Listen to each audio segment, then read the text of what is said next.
श्री स्वामी समर्थ. जय जय स्वामी समर्थ. तुम्हा सर्वांचं पुन्हा एकदा अगदी मनापासून आपल्या या नवीन व्हिडिओमध्ये मी स्वागत करते. पुढच्या रविवारी 15 डिसेंबरला आहे दत्त जयंती. या दत्त जयंतीच्या निमित्ताने उद्यापासून अखंड नामजप यज्ञ हा सप्ताह सुरू होत आहे. या सप्ताह काळामध्ये दत्त जयंती निमित्तानं आपण गुरुचरित्राचं पारायण करणार आहोत. तर आपल्यापैकी काही जणांनी 21 दिवसांची किंवा 11 दिवसांची प्रभावी सेवा ही दत्त महाराजांची म्हणा किंवा स्वामी समर्थ महाराजांची सेवा ही सुरूसुद्धा केली असेल आणि काही जण उद्यापासून गुरुचरित्राचं पारायण हे सुरू करणार असतील. गुरुचरित्राचं पारायण करणारी व्यक्ती ही मुळात भाग्यवान आणि पुण्यवान असते.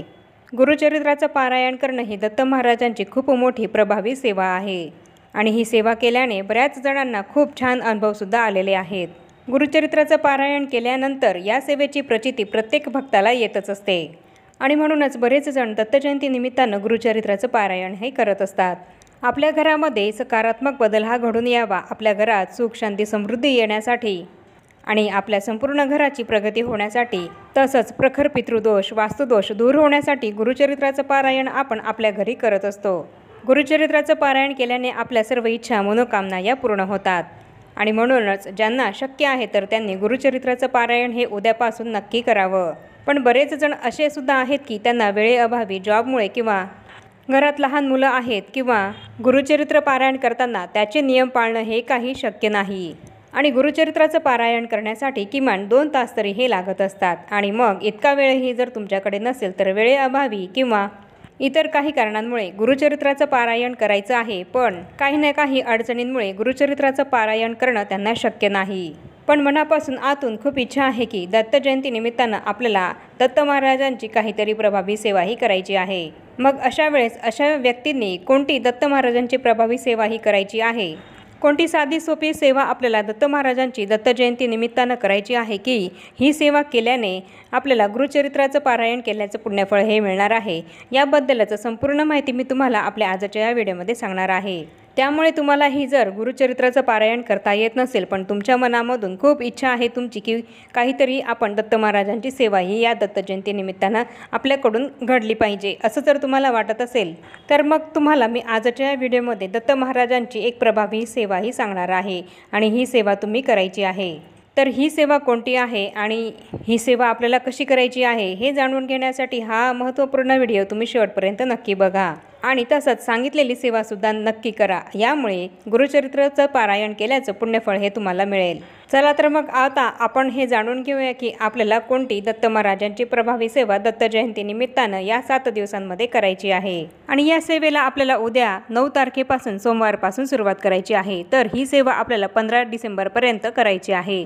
दत्त जयंती निमित्तानं या 7 दिवसांच्या कालावधीमध्ये दत्ततत्व या पृथ्वीतलावर खूप मोठ्या प्रमाणामध्ये जागृत झालेलं असतं आणि या 7 दिवसांच्या कालावधीमध्ये आपण केलेली कोणतीही सेवा कधीच वाया जात नाही.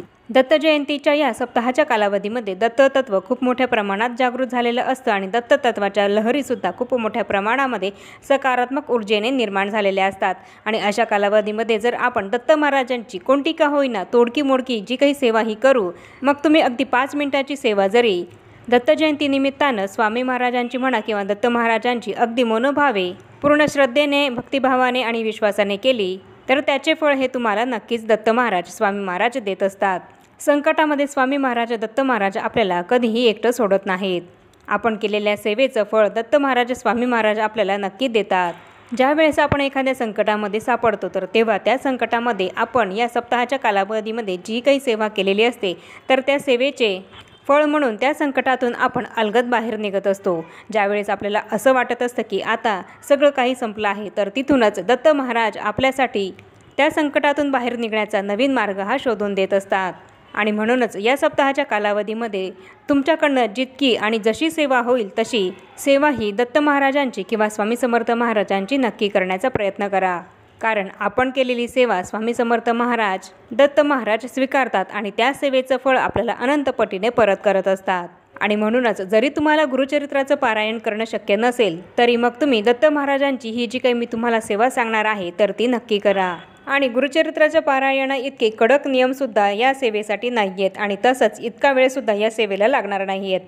तर या सेवेसाठी तुम्हाला मोजून 10 ते 15 मिनटंच लागणार आहेत. आणि गुरुचरित्र पारायण करताना जितके कडक नियम पाळायचे आहेत तर तितके कडक नियमसुद्धा तुम्हाला ही सेवा करताना पाळायची गरज नाही. जर तुमच्या मनामध्ये खूप आतून इच्छा असेल की तुम्हाला काहीतरी सेवा ही दत्त जयंतीनिमित्तानं करायची आहे तर या सांसारिक जीवनामधून थोडासा वेळ तुम्हाला हा सेवेसाठी जरूर काढायचाच आहे आणि दत्त महाराजांची सेवाही करायची आहे. तुमची इच्छा असली तर तुम्हाला मार्गसुद्धा हा नक्कीच सापडेल. रोजच्या सांसारिक जीवनामध्ये आपल्याला खूप कामं असतात आणि या कामांमधून थोडासा वेळ आपण आपल्या स्वामींसाठी दत्त महाराजांसाठी काढायचा आहे. फक्त 7च दिवसांचा प्रश्न आहे आणि या 7 दिवसांमध्ये थोडासा वेळ आपल्याला सेवेसाठी काढायचा आहे. इतर वेळेस तर आपल्याकडनं खूप सेवा होत नाही, पण या सप्ताहाच्या कालावधीमध्ये तरी आपण आपल्याकडनं जशी होईल तशी थोडी का होईना सेवा ही स्वामी महाराजांच्या दत्त महाराजांच्या चरणी रुजू करायची आहे. सेवा करण्यासाठी वेळ नाही अशी कारणं देण्यापेक्षा सेवेसाठी थोडासा वेळ काढण्याचा प्रयत्न करा. आणि ही सेवा तुम्ही संकल्पयुक्तसुद्धा करू शकतात.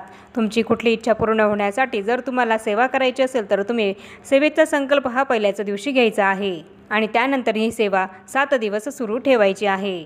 संकल्प करताना तुम्ही दत्त महाराजांची कोणती सेवा ही करणार आहात आणि किती दिवसांसाठी करणार आहात आणि तुमची कोणती इच्छा पूर्ण होण्यासाठी तुम्ही ही सेवा करत आहात याबद्दल तुम्हाला स्वामी समर्थ महाराजांना किंवा दत्त महाराजांना बोलून दाखवायचं आहे. आणि संकल्प करताना तुमच्या उजव्या हातामध्ये तुम्हाला थोडंसं पळीवर पाणी घ्यायचं आहे, थोड्याशा अक्षता आणि फूल घ्यायचं आहे आणि तुमचं नाव गोत्र हे म्हणायचं आहे. आणि तसंच तुम्ही कोणती सेवा किती दिवसांसाठी आणि कोणती इच्छा पूर्ण होण्यासाठी करत आहात याबद्दल तुम्हाला दत्त महाराजांना सांगायचं आहे. आणि संकल्प याप्रमाणे घेऊन झाल्यानंतर तुम्हाला ते पाणी तामणामध्ये सोडून द्यायचं आहे.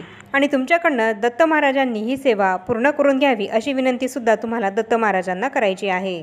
तर याप्रमाणे तुम्हाला या सेवेचा संकल्प घ्यायचा आहे. आणि न संकल्प करतासुद्धा तुम्ही ही सेवा केली तरीसुद्धा चालेल.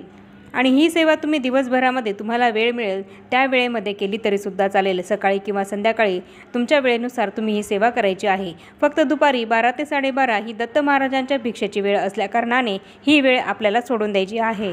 आणि मग दिवसभरामध्ये तुमच्या वेळेनुसार तुम्हाला जेव्हा वेळ मिळेल तेव्हा तुम्ही ही सेवा करायची आहे. सकाळी करा किंवा संध्याकाळी करा, पण या सेवेसाठी तुम्हाला एकच वेळ निश्चित ठेवायची आहे. जर तुम्ही ही सेवा सकाळी केली तर तुम्हाला रोज 7ही दिवस ही सेवा सकाळीच करायची आहे आणि संध्याकाळी केली तर 7ही दिवस तुम्हाला ही सेवा संध्याकाळीच करायची आहे. आणि ही सेवा करत असताना एक नियम तुम्हाला अगदी कटाक्षाने पाळायचा आहे, तो म्हणजे ही सेवा करताना तुम्हाला चुकूनही मांसाहार हा करायचा नाही आहे. आणि त्याचप्रमाणे ब्रह्मचर्याचं पालन करा आणि परान्नसुद्धा घेऊ नका. फक्त इतकेच नियम तुम्हाला पाळायचे आहेत. तर सेवा कोणती करायची आहे तर आपल्याला एकश्लोकी गुरुचरित्र हे या सप्ताहाच्या काळामध्ये 7 दिवस 108 वेळा पठण करायचं आहे. आणि ही सेवा सुरू करण्यापूर्वी आपल्याला आपल्या देवघरामध्ये दिवा हा प्रज्वलित करायचा आहे. तसंच धूपदीपसुद्धा लावून घ्यायची आहे आणि देवघरासमोर आसन टाकून आपल्याला बसायचं आहे. आणि ही सेवा करत असताना चुकूनही तुम्ही काळे कपडे परिधान करून ही सेवा करू नका. मग तुम्ही पिवळ्या, लाल किंवा इतर कुठल्याही रंगाचे कपडे परिधान करून ही सेवा करू शकतात. तर हे एकश्लोकी गुरुचरित्र कोणतं आहे तर ते एकश्लोकी गुरुचरित्र असं आहे. दत्ताचा अवतार झाला कलियुगी श्री पिठापुरी, त्यामागे दुसरा नृसिंह सरस्वती, करंजा ग्रामांतरी, तीर्थे हिंडत पातला बिल्लुवडीची संगमा, तेथून मठ गाणगापुरी, वसेवारी दिनांचे श्रमा. तर असे हे एकश्लोकी गुरुचरित्र 108 वेळा रोज तुम्हाला पठण करायचं आहे. तर हे एकश्लोकी गुरुचरित्र तुम्हाला मी डिस्क्रिप्शनमध्ये लिहून देत आहे आणि तिथे पाहून तुम्हाला ते म्हणायचं आहे.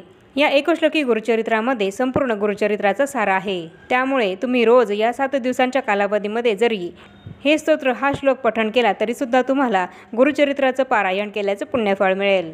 हा श्लोक तुम्हाला तुमच्या घरामध्ये थोड्या मोठ्या आवाजानेच पठण करायचा आहे. यामुळे तुमच्या घरातला वास्तुदोष, पितृदोष हा दूर होईल.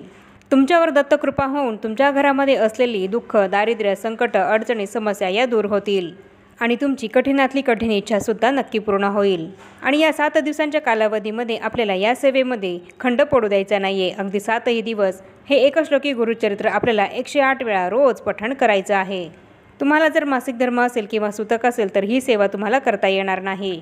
ही सेवा केल्याने तुमच्या घरातली नकारात्मक ऊर्जा ही सुद्धा दूर होते आणि तुमच्या घरात सकारात्मक ऊर्जेचा संचार होतो. त्यामुळे जर तुम्हाला गुरुचरित्राचं पारायण दत्त जयंतीनिमित्तानं करता येत नसेल तर तुम्ही हे एकश्लोकी गुरुचरित्राची ही जी काही सेवा मी तुम्हाला सांगितली आहे तर तुम्ही या सप्ताहाच्या कालावधीमध्ये ही सेवा नक्की करा। आणि आता या छोट्याशा माहितीसह आपण आपला आजचा हा व्हिडिओ इथेच थांबवूया। चॅनलवर जर तुम्ही पहिल्यांदाच आला असाल तर चॅनलला जरूर सबस्क्राईब करा आणि या व्हिडिओला जास्तीत जास्त लाईक आणि शेअरसुद्धा जरूर करा। आणि भेटूया पुन्हा अशाच नवीन एका माहितीपूर्ण आणि महत्त्वपूर्ण व्हिडिओसोबत। तोपर्यंत सर्वांना श्री स्वामी समर्थ।